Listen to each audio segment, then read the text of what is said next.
खरं तर पहलगाम दौऱ्यावर मी आहे आणि अशामध्येच आता आलेलो आहे कश्यप ऋषींची जी 13वी संतान होती मार्तंड सूर्य संतान त्या ठिकाणी सध्या मी पोहोचलेलो आहे। खरं तर प्रचंड सुंदर हे असं मंदिर आहे या ठिकाणी।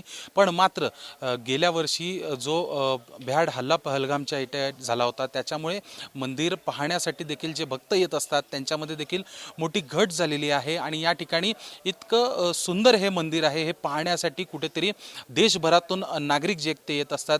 मग ते हिंदू समाजाचे असो की इतर समाजाचे असो ते देखील या ठिकाणी येत असतात।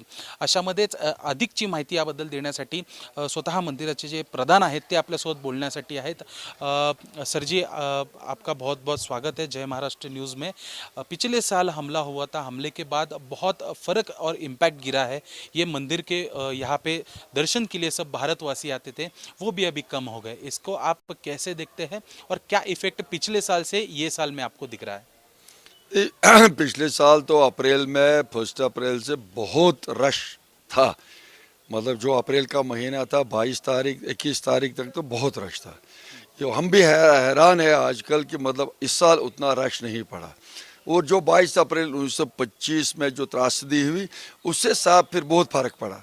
यहाँ लाखों लोग करोड़ों लोग आते थे, यात्री आते थे, टूरिस्ट आते थे, मतलब वर्ल्ड टूर में आते थे। सारा हिंदुस्तान उमड़ के आता था। पहलगाम था, अमरनाथ था, या ये मार्तंड 13वां सूर्य यहाँ पर जन्मा है जिसको मार्तंड कहते हैं। संस्कृत में सूर्य को मार्तंड को सूर्य कहते हैं। तो फर्क तो पड़ा क्योंकि लोग डरते हैं क्योंकि जो पहले यहाँ पर माहौल था बहुत अच्छा माहौल होने लगा था। मोदी जी के आने से बहुत फर्क पड़ा था। 2014 के बाद यहाँ पर टूरिस्ट बहुत आते थे और रात दिन इतना रश रहता था पहलगाम में। यहाँ जहाँ के भी मतलब जगह नहीं मिलती थी, तो यात्रियों को या टूरिस्ट को इतने आते थे, जगह नहीं मिलती थी। शनिवार को या आतवार को लोग सड़कों में भी सोते थे। मगर अब ये साल वो देखने को नहीं मिलता है। उस त्रासदी से बहुत फर्क पड़ता है। मैं अपनी तरफ से भगवान सूर्य से यही प्रार्थना करूँगा कि अमन अमान रहे और लोग फिर आए वही बाहर पहले जैसा आए। अर्थातच मंदिरामध्ये भक्तांची जी आहे ती कुठेतरी घट झालेली आहे असं स्वतः मंदिराचे प्रधान बोलताना दिसत आहेत।